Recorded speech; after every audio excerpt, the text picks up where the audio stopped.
Ya, kita lanjutkan dua sesi tadi. Pertanyaannya yang menggantung adalah apakah nanti kemudian KLB yang akan berlangsung dalam waktu dekat hari Sabtu menurut Bang Ruhut yang akan berlangsung ini legitimasinya diakui berdasarkan ADART Partai Demokrat. Oke, jadi begini. Kalau Anda sudah mempelajari ADART Demokrat saya sudah lihat ya? ADART-nya. Jadi memang kalau bicara ADART sebetulnya tidak mungkin diselenggarakan KLB itu. Tapi nanti peserta KLB akan berargumentasi bahwa memang, maaf ya istilahnya, ADART ini dibikinnya akal-akalan gitu. Akal-akalannya apa? Syarat KLB itu adalah satu tadi permintaan majelis tinggi. Yang kedua tadi sudah dibacakan oleh Herzaki. Apabila diminta oleh 2/3 DPD provinsi, separuh DPC kabupaten kota dan disetujui oleh ketua majelis tinggi. Nah ini nanti yang akan dibilang akal-akalan. Karena apa? Karena sekarang partai ini kekuasaan tertingginya di mana? Ketua majelis tinggi atau di peserta kongres begitu. Apalagi kalau kita lihat di bagian ART-nya, sebetulnya yang punya hak suara di kongres itu, saya lupa berapa detailnya gitu ya. Ada majelis tinggi berapa gitu ya, 9 apa kalau nggak salah, DPP 5, betul ya 9 ya. Kemudian DPD ke provinsi itu 2, nah, provinsi ada 34 berarti 2 kali 34 68, benar gitu ya. Kemudian DPC kabupaten kota 1 ya, ada 500 berarti 500 ya? Gitu. Jadi sesungguhnya suara paling besar itu adalah DPC dan DPD begitu. Loh, kok kalau mereka berkehendak harus dengan persetujuan ketua majelis tinggi. Dan sampai di sana, ketua majelis tinggi kita tahu bahwa itu adalah SBY gitu.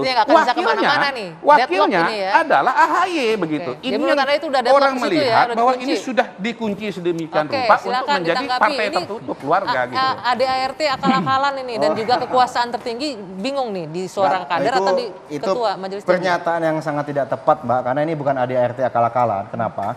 Karena ADART ini ya disusun dan disepakati oleh pemilik suara di forum tertinggi berdasarkan undang-undang partai politik maupun berdasarkan aturan internal kami gitu. Dan kemudian yang kedua juga jelas disebutkan dalam ADART itu bahwa ketua majelis tinggi saat ini dijabat oleh ketua umum sebelumnya dan wakilnya adalah ketua umum saat ini. Itu ditetapkan di kongres. Saya masih ingat di kongres itu disampaikan sebelum pemilihan ketua umum yang memilih Mas AHY secara aklamasi ya, itu ada pemilihan ketua majelis tinggi dan ramai sekali di situ para pemilik suara menyampaikan bahwa kita pengen Pak SBY sebagai ketua majelis tinggi. Ada suara seperti itu gitu kan. Ya udah, setuju nggak nih Pak SBY? Ya setuju, kata pemimpin sidang, diketok lah palu. Berarti kan ini adalah kemauan dari kongres gitu loh. Yang kemudian juga di ADART. Jadi kurang tepat kalau dibilang bahwa mohon maaf bahwa hanya ketua umum kami yang dipilih oleh di kongres gitu loh. Mas Adi kenapa? Saya kok agak sedikit tambahkan. Soal ADART, saya kira ini kan soal dokumen politik yang dilahirkan oleh pengurus elit dan fungsionaris partai yang menang. Apakah itu ada tudingan, ini abal-abal, direkayasa, itu faktor lain. Tapi yang jelas ketika ADART itu ada melalui satu konsensus politik yang nggak main-main. Dari bawah sampai ke atas. Kenapa misalnya dikunci pada SBY? Kenapa dikunci pada ketua umum? Karena memang otoritas kekuasaan politik, magnet elektoralnya ada di SBY dan ada di ketua umum. Pada level praksis tentu ada DPC dan DPD. Makanya kalau mau mengganti ADART yang dianggap akal-akalan, terlampau memberikan wewenang kepada Pak Majelis Tinggi, harus mengadakan KLB yang tentu saja harus prosedural. Bahasanya Bang Herzaki ini kan inkonstitusional, abal-abal dan seterusnya, yang rencananya sehari 2 hari ini mau dilakukan. Kalau melihat kecenderungan itu, maka KLB yang akan dilaksanakan sehari 2 hari ini tentu kalau melihat informasinya tidak diikuti oleh pengurus-pengurus yang saat ini yang secara definitif samikna watona kepada AHY. Makanya itu dianggap sebagai inkonstitusional. Nah, harus diakui di partai politik itu ada hukum besi oligarki. Memang menyebalkan. Partai-partai diakui secara tidak langsung di partai semuanya begitu. Nggak bisa. Kadernya itu nggak punya mengintervensi. Elit yang menentukan segala-galanya. Ketua umum sebelumnya, kemudian wakil ketua umum adalah ketua umum yang sekarang. sedang menjabat. Sebetulnya mencerminkan lemahnya legitimasi kalau menurut saya dan kepercayaan diri dari pimpinan sekarang gitu loh. Sehingga dibikin sedemikian rupa, pasal-pasalnya begitu detail gitu loh. Kalau memang legitimasinya itu kuat ya, cukup misalnya ADART seperti tahun 2001, ya dia umum-umum saja begitu loh. Sehingga kemudian gini, politik itu ya nomor 1 bukan yang tertulis, tetapi legitimasi yang tidak terlihat begitu loh. Kalau legitimasinya kuat, ya pasalnya normal-normal aja, istilahnya biasa aja, itu tetap kuat begitu. Nah ini pasalnya sedemikian rupa karena memang mengkhawatirkan, mengantisipasi adanya Nggak sebuah pede begitu dengan betul, sekarang yang sebetulnya pimpinan sekarang, begitu gitu. kalau saya lihat. Anggi, Jadi dikunci, kalau karena saya ada KPD yang dikunci biar nggak bisa kalau saya digoyang. ada suatu hal yang lebih penting, KLB ataupun isu kudeta Partai Demokrat ini mesti clear, ini selalu dikaitkan dengan kekuasaan. Ada kakak pembina di situ. Ini yang harus kemudian diklarifikasi secara utuh bahwa tidak ada orang yang berada di inner circle Jokowi saat ini tidak cawe-cawe terhadap persoalan politik. Mesti clear ada statement politiknya. Kita nggak bisa menjawab sekarang ya, tapi Betul. kita bisa Kalau lihat kan nanti. begini. Ya, kita bisa lihat nanti di KLB Kan begini, besok kalau siapa yang akan Ibas, datang. kalau Ibas jelas menolak, Ridwan Iya. Kamil menolak, Wanita Mas ingin, kakak pembina belum clear statementnya, mau penerima Kakak apa pembina enggak? ini siapa, Mas Adi? Saya nggak tahu, tanya ke Mas Hendra.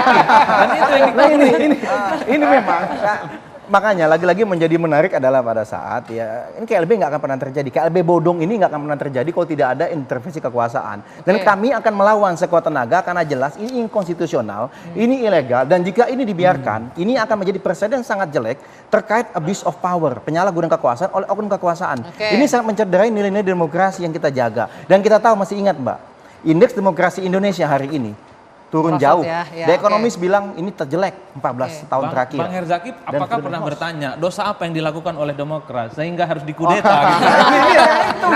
gitu? Ini pertanyaan akademik, pertanyaan ilmiah dan tidak tendensius, Bang. Pertanyaannya, Ini, biar apakah publik dosa yang Gus menilai. Dur sehingga kemudian berkonflik dengan Muhaimin dan akhirnya Muhaimin menang Karma di zaman Pak maksudnya, SBY jadi Bapak presiden. Dari, karma Sama yang nanti. terjadi. Kata Gus Dur. Sedikit. Sebentar sedikit. Tadi Siapa disinggung-singgung, presiden, partai ini ada berkonflik. intervensi kakak pembina dan lain-lain, pemerintah intervensi. Ini sebagai sekarang ini mantan Partai Demokrat emang, tapi sekarang partai pendukung pemerintah.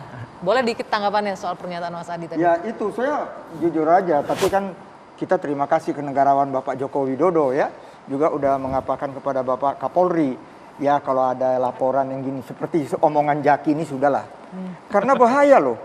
Apapun saya kasihin lihat Pak Muldoko, ya apalagi dibawa-bawa sama Jaki dari tadi. Saya nggak mau Ya. loh. Nggak ada yang nyebut nama Pak Muldoko. Ya, Saya nggak mau iya, Muldoko. enggak dong. Nggak ada loh. Nggak ada Itu sih kalau Bapak diputar Muldoko. rekaman itu. Oke, baik. Dia udah nyebut. Ya, janganlah. Saya nggak pernah nyebut loh. Jangan, Saya hanya Pak. bilang Hati-hati kesaksian. loh. Kesaksian. Oke, sedikit. Kan Mas udah Herzaki diusul. sudah, saya Ah. sedikit ke Bang Ruhut. Jadi apa nih? Tudingan bahwa pemerintah jangan sampai ikut campur, tadi kata Mas Adi tuh. Jadi kan jujur aja, Singkat saja. memang jago banget ini Demokrat sekarang setelah saya tinggalkan karena ya rada terpuruk, mau cari pencitraan. Ngeri loh, bikin surat ke Pak Presiden, oh kami kan bahasanya baik, memang baik. Tapi Ya, mending. dan juga Pak Profesor Menseknek tegas Pratikno mengatakan itu urusan intern. Oke. Tapi selama rame perdebatan ini, saya kasih contoh Andi Malarangeng. Ini sudah mulai lagi seperti waktu Orde Baru. Ih, ngeri kali. Oke, jadi poin Saya yang bilang kita tolong sampaikan. cabut kata-katanya Andi. Kalau bicara Orde Baru, Ketua Umum saya, Ibu Megawati yang paling teraniaya. Pemerintahan Jokowi ini partai pendukungnya udah banyak, nggak perlu Demokrat lagi, itu satu. perlu. Oke, Yang kedua, oke, yang kedua baik. Pak Muldoko itu nggak kuat. Jangan Baik. gini. Ini Jadi kalau kalau kita ketua sambung PSSI aja nggak bisa. masih Gimana mau panjang. jadi ketua Saya Partai terpaksa Demokrat? harus menutup diskusi kita malam hari ini di luar sini. Tapi apapun itu, ini akan menjadi pertanyaan. Apakah KLB Partai Demokrat masih akan berlangsung besok? Bapak-bapak, maaf sebentar, saya harus tutup acaranya. Pertanyaannya, apakah KLB akan berlangsung besok atau nanti apakah Partai Demokrat akan berujung dengan Partai Demokrat Perjuangan? Kita lihat saja nanti. Dua sisi saya akhiri, saya Dwi Anggia, selamat malam, sampai jumpa.